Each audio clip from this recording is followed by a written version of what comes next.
Muito bem, seja muito bem-vindo ao segundo módulo aqui do nosso treinamento de clubes bíblicos. Gente, hoje a gente vai falar um pouquinho sobre os 7 valores, sobre as 7 características do nosso ministério com a igreja local, do clube bíblico em si, tá bom? O nosso objetivo é compartilhar com vocês todos esses valores que movem as nossas ações dentro do ministério com igrejas locais. Mas antes disso, se eu estivesse realmente de frente com vocês, a gente estivesse ali na igreja mesmo, eu pediria para vocês repetirem comigo. Talvez, se você quiser, repete aí da sua casa mesmo, tá bom? Os 2 objetivos principais desse ministério com a igreja local. O primeiro desses objetivos é todo estudante, em todo lugar, ouvindo do evangelho para um amigo. Calma, você deve pensar assim, mas só os estudantes? Não, é porque, em geral, no Brasil, a faixa etária em que a gente trabalha com clubes bíblicos é uma faixa etária de uma galerinha que está estudando, júnior, adolescente ou jovem na faculdade. Então, uma forma de sintetizar essas 3 classificações é estudante. Primeiro objetivo, todo estudante, em todo lugar, ouvindo do evangelho para um amigo. Segundo objetivo, todo estudante crescendo em sua caminhada com Cristo. Lembra? Treinamento, evangelismo e discipulado. Todo estudante ouvindo do evangelho para um amigo, evangelismo. Todo estudante crescendo em sua caminhada com Cristo, treinamento e discipulado. Tá bom? Mas e aí, como é que eu faço para desenvolver um ministério bíblico com juventude que mantém o seu foco no lugar certo? É para manter o foco que a gente fala com vocês sobre esses 7 valores para um ministério de expansão e de propagação do Evangelho. Bom, o primeiro desses valores é a oração. Gente, a oração é o combustível, tá bom? Os grupos de juniores, jovens e adolescentes que oram mais, crescem mais. Você pode preparar o seu poçante. Você tem aquela máquina, aquele carrão. Cara, você fez tudo. Já poliu o carro, toda a lataria está bem, todo o motor está ok, a pintura está assim impecável. Se não tiver combustível, ele não anda. Do que adianta? Você pode preparar todo o seu clube bíblico, você pode sair desse treinamento chinino e falar assim, eu vou me preparar ao máximo. A gente vai ser o exemplo de organização. A gente vai ser o exemplo de decoração. A gente vai ser o exemplo de dedicar tempo. Mas se você não for o exemplo de oração, seu carro não sai do lugar. Lembra? A oração é o combustível. Segundo, o evangelismo relacional nos impulsiona. Gente, evangelismo dentro de clubes bíblicos, a gente sempre gosta de falar. Ele não é sobre ter uma tarefa, ter uma obrigação. É uma obrigação? É. Mas a gente quer falar com vocês sobre uma cultura de evangelismo. Sobre a gente levar essa juventude a entender como parte de quem ele é, parte da cultura dele, falar do evangelho. Porque esse evangelismo relacional, 1 a 1, eu pregando o evangelho para o meu amigo, ele me impulsiona. É o impulso necessário para a gente colocar esse carro em movimento. A gente já tem gasolina, a gente tem um carro bem elaborado, prontinho ali, mas falta o impulso. Esse impulso é o evangelismo. Não sei se você já experimentou a sensação de pregar o evangelho para alguém e ver essa pessoa entregar a vida dela para Jesus. Seu coração arde de alegria. Você vê em prática o precioso tesouro do evangelho sendo entregado em um vaso de barro como você e como eu. Isso nos impulsiona. Isso faz com que a gente queira continuar. E é assim também com o seu adolescente, com o seu jovem, com o seu júnior. Quando ele vê o poder de Deus em ação, é um impulso necessário. Terceiro, os líderes como exemplo. Olha, se a sua equipe não viverem os valores, os seus liderados também não vão viver. Sabe por que muitos jovens chegam na faculdade e se rebelam contra a igreja? Porque eles olham para a igreja e falam, eles são hipócritas. E não, eu não estou aqui falando que eles estão certos, tá? Você falar que você não vai na igreja porque lá tem gente hipócrita, é o mesmo que você falar que você não vai na academia porque lá tem gordo. Não é assim que funciona. Mas muitas vezes esses jovens crescem em famílias e tem uma historinha que a gente conta que ela não é nada alegre. Um filho que vira para o pai e o pai está na igreja, o filho vira e fala assim, pai, a gente podia morar aqui na igreja, né? Fala, por quê, meu filho? Porque aqui o senhor é tão querido, o senhor é tão bondoso com a mamãe, o senhor não grita com ela, o senhor cuida bem da gente. A gente não pode pregar uma coisa e viver outra. Se você chegar no seu pequeno grupo e falar assim, galera, e aí, quem fez devocional essa semana?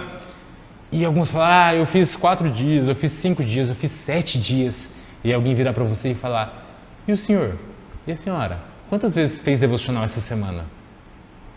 Pois é. É por isso que os líderes, eles devem viver como exemplo. Gente, isso não é estar acima das preces dos homens. Não é que você não pode falhar. Não é que você não pode expor as suas falhas. Sim, usa as suas falhas para ensinar esse menino sobre a depravação total, para ensinar ele sobre a graça de Deus na sua vida também. Mas seja um exemplo na fidelidade. Seja um exemplo em buscar a Deus. Seja um exemplo na devocional semanal. Eles têm que memorizar versículo, memorize você também. Eles têm que ter uma rotina de oração, tenha a sua rotina de oração. Seja exímio, seja fidedigno em fazer a sua devocional diariamente. Tá bom? Quarto princípio, nós somos orientados por uma estratégia de multiplicar discípulos. Gente, não é sobre números, mas é sobre levar pessoas a um relacionamento com Jesus. Não é sobre chegar no final do ano e falar assim para a igreja, tá aqui o relatório, a gente teve mais 100 jovens, vencemos. Não. É sobre a gente multiplicar, não frequentadores de banco, mas multiplicar discípulos. Não é sobre números, é sobre transformação de vida, é sobre formar seguidores de Jesus. E aí, você lembra qual que é o primeiro? Sim, a oração é o combustível. O segundo, o evangelismo relacional nos impulsiona, nos coloca para andar. Terceiro, os líderes, eles vivem como exemplo. E quarto, nós somos orientados, somos direcionados por uma estratégia de multiplicar discípulos. Quinto, uma visão ousada, ela nos dá foco. Uma visão intencional desses relacionamentos na escola, na faculdade, na comunidade, na igreja, ela nos dá foco, tá bom? Ser intencional. E eu gosto muito dessa ideia da visão ousada. Às vezes a gente fala com alguns líderes de jovens e pergunta assim, mas qual que é a sua visão? Qual que é o seu grande sonho para a juventude da sua igreja? Que tenha muito jovem, né? Isso não é uma visão ousada. Pensa numa visão grande, uma visão ousada, um sonho amplo. Eu quero ver uma juventude vibrante, relevante, atuante, que faça a diferença na igreja, em casa, no setor, no nosso bairro. Uma visão ousada, ampla, ela nos direciona. Ela faz com que a gente não chegue em um pequeno grupo e fale assim, vieram 5 visitantes. Tá legal, acho que a gente chegou lá. Não. Olha o tamanho da nossa visão. Vamos ter foco em chegar lá, em buscar esse sonho, mesmo que ele pareça grande demais. Essa visão ousada nos dá foco, nos traz uma visão intencional dos relacionamentos. Eu quero discípulos. Ousadia pensar nisso, em todos os jovens da nossa igreja, todos os adolescentes da nossa igreja como discípulos. Isso nos dá intencionalidade. Eu não vou desperdiçar nenhuma oportunidade de pregar o evangelho, porque olha como é ampla a minha visão, meu desejo. Te mantém no foco. Sexto, a nossa medida é a Bíblia e nada mais. A gente não quer ser guiado pelos resultados que são visíveis, os resultados humanos, mas os resultados da palavra de Deus. Talvez o seu grupo passe ali algumas semanas, meses, com 5, com 10 adolescentes, com 10 jovens, e alguém pode falar, nossa, mas medindo o tamanho do seu grupo, tá um fracasso, né? A nossa medida é a palavra de Deus. E se a gente está vendo esses jovens se transformando, se a gente está vendo mudança de vida, se a gente está vendo um evangelho fazendo a diferença na vida deles, essa é a medida. A palavra de Deus. Essa é a nossa régua de medir. E sétimo e último, os programas, eles refletem a nossa essência. Clubes bíblicos, eles possuem esses valores no seu DNA. E a partir desses valores, todo o nosso programa é construído. Um programa bíblico, um programa que contém oração, um programa que contém exemplo, um programa que contém discipulado. Essa é a nossa essência e ela deve ser refletida nos nossos valores. Agora, queria te passar um desafio prático, tá bom? A gente passou para essa modalidade virtual, mas a gente queria ter um pouquinho de interação com vocês.